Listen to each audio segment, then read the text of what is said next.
Calvinsgotgame. I'm Calvin. I'm Lewis. And today we are continuing on our video series of games that start with a certain letter of the alphabet. We are on U today. So, not U as in a person, but the letter U. Yeah. Letter U. For umbrella. Alright, so before we get started, let's get some housekeeping stuff out of the way. Hit that subscribe button, hit the like button, hit the bell for notifications, and if you do those things, it'll help our algorithm on YouTube. No, for some reason, Facebook kept coming to my brain, but YouTube. And it will help us out. Good gravy, boy. It's going to be a long day. All right, guys. Our words of inspiration today come from John, 1 John 4:15. It says, "Whosoever shall confess that Jesus is the Son of God, God dwelleth in him, and he in God." So there you go, guys. I hope those words of inspiration are helping you out. I know they help me every time I read them, look them up, and put them down. So we are going to do our U games today, and I'm going to let Lewis go first because I only have 3. We try to bring you 10, but I don't play that many U games. Oh, why you do Lewis is playing on his phone over here, but that's okay. We're doing a video, Lewis, if you'd like to participate. I'm going. All right. So I don't play a lot of U games.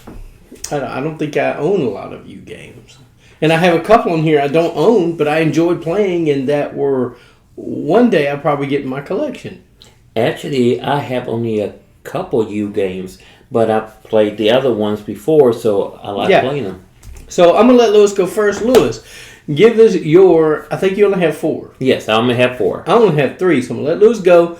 Lewis, what is your number 4? My number 4 is Ubongo. Ubongo, yeah. I remember this. 2009 game. Cosmos is the publisher. 2 to 4 players.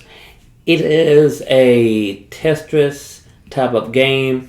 You got a card that is flipped over. You have shapes to match the shapes in the card. It's a design, and you have blocks. Well, with the Ubongo version.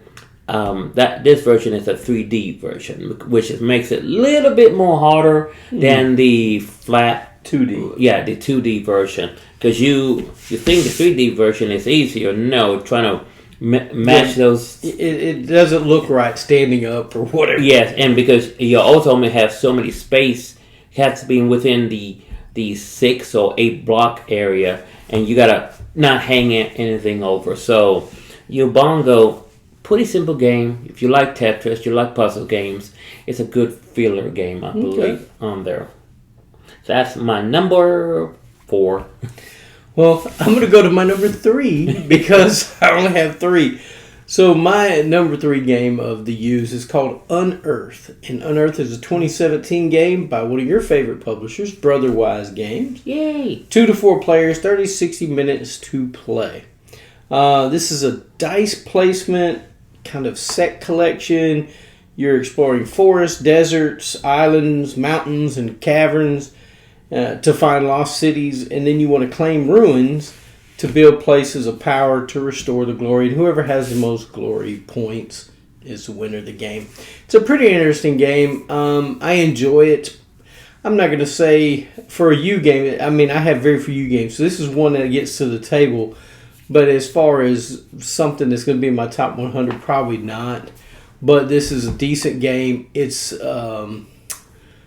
not rules heavy. It's pretty easy to teach and play. So it's kind of a family weight dice placement set collection kind of game. So if you're into that, go check it out. My number 3 was Unearth.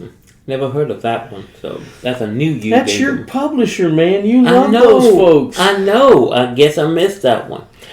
My number 3, which Calvin has played this fully at least once, Unfathomable. Mm-hmm. It is a 2021 game. Fantasy Flight Games is the publisher. 3 to 6 players. It is you're on a cruise. The time set is 1913. You're on a cruise from across the Atlantic Ocean, but it is cursed. There are creatures from the deep coming on board. You gotta fend them off. Not get yourself caught. There might be a traitor among you. So it is complete chaos in this game. Yes, I was a traitor in one of the games I played, and I didn't. And I locked him up in the jail, and I'll be daggone somebody to let him out. I didn't know I was a traitor. You get to look at your role, Louis. I know. I just didn't figure it out. It's a good game. It is constantly moving. The turns are kind of quick because you have very limited things you can do because you have a hand of cards to do stuff. You don't have what you need. You pass and go on to the next person. Pretty quick game on turn wise, but it is a lengthy game. It's like 2 hours or so to play. Yes, maybe 3.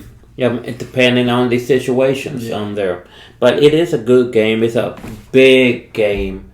Good table presence, I believe, on there. And the situations that can come up is ever-changing on there. So my number 3 is Unfathomable. All right, so my number 2 is a game called Unfathomable. It's a 2021 game, like I said. Fantasy Flight takes about 120 to 240 minutes. Takes about 3 to 6 people to play it. You got deduction, you got bluffing, you got horror. You're on a ship. You may have a traitor. You're trying to fight off the deep ones. It's got everything I like, except for it takes 3 people to play it. Yes, that's a hard one for me. I've only played this game a couple of times, maybe 2. But I really enjoy the game. It always leaves me with a story of how things happened, how much fun we had, things of that nature. That's why it's on the list. But, and it's it's a remake of another game, and now I can't think of the game to save my soul, but it was an old space game back in the day. Yes, and I could not find I can't think of the name of it, but anyway. And I couldn't find it. And it was out of print, and then I think that they lost the license or whatever, so they made it into this Cthulhu-y based or mythos kind of scenario game. But I'll think of it at some point, and I'll probably blurt it out, and we'll go from there. But my number 2 is Unfathomable. I was thinking that we were going to have at least one crossover, and that probably would have been it. Yeah, that one's it. I don't think we'll have any more. No, I mean, probably not. Yeah. My number 2 is Under Fallen Skies. Not a bad choice. It is a little bit, when I say this game, some folks go to the mindset of a show called Fallen Skies. Nothing to do with it. It's more of, think of Tetris. Not Tetris, phone game. Space Invaders. Space Invaders. Yeah. Go. Space Invaders. That aliens coming down, trying to destroy your base. You rolling dice, setting them down, trying to excavate your area to get more power-ups, more ways to knock the aliens down. All this is under pressure because you have just a limited amount of time before they invade your base. It has 2 modes, just a simple play-through mode and a story mode.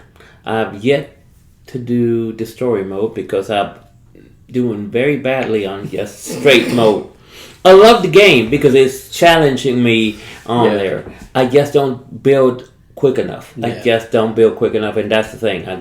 You need to build real quick to get the bonuses. And when I can master that, I'm going to do the story mode there. All right. But, number 2, Under Fallen Skies. So the Unfathomable was Battlestar Galactica, kind of a remake of that. Okay.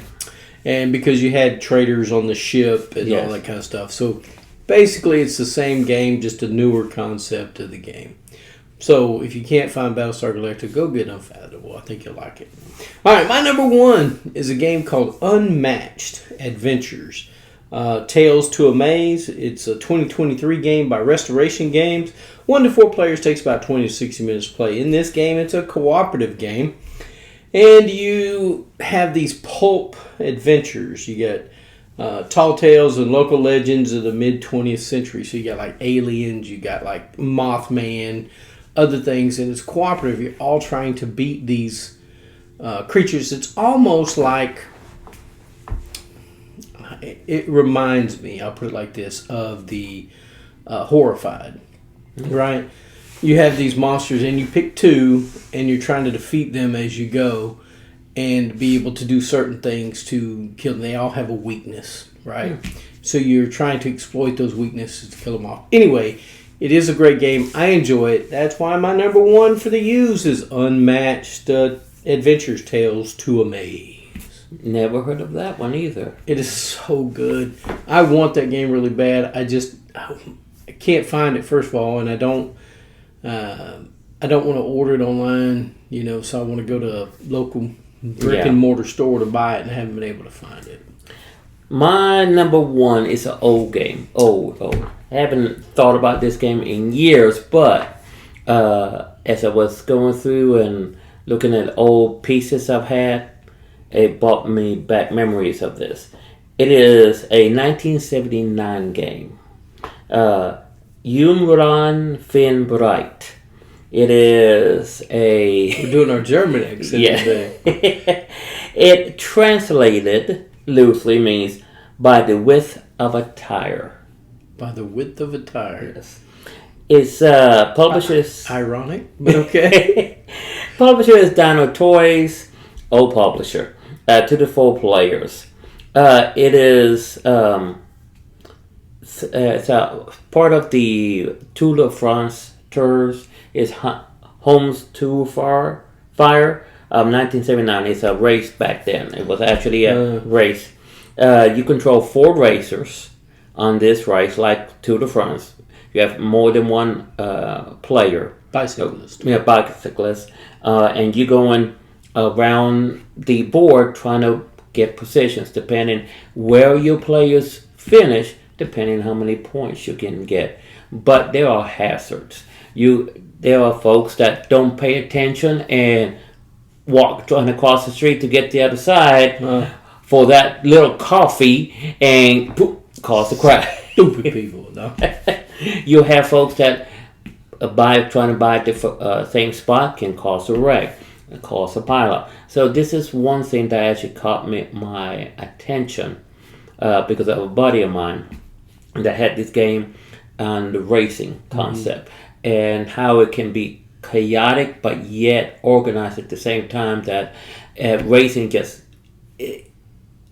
you don't have a clear winner until the very end. Okay. And from that, I just got caught on racing games on there. Do I win many of them? No, but it's just the unexpected. It's the fun of it. Yeah, unexpected results of it and the fun you have trying to figure out how to win the next round on there. It's a good game. Unique game. It's out of print. Can't find it nowhere. If I ever find it by accident, like a garage sale, I will look for the pieces, make sure that everything's in there, or a second store. I will see, and if everything in there, I'm buying it. I hear you. Yeah, I'm there. I think you will like it, Calvin, because it is very simple. Rolling dice, move your position, draw a card. May not be good.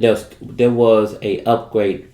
This is when before really expansions happened. That you can buy sets of cards to do little bonuses and everything.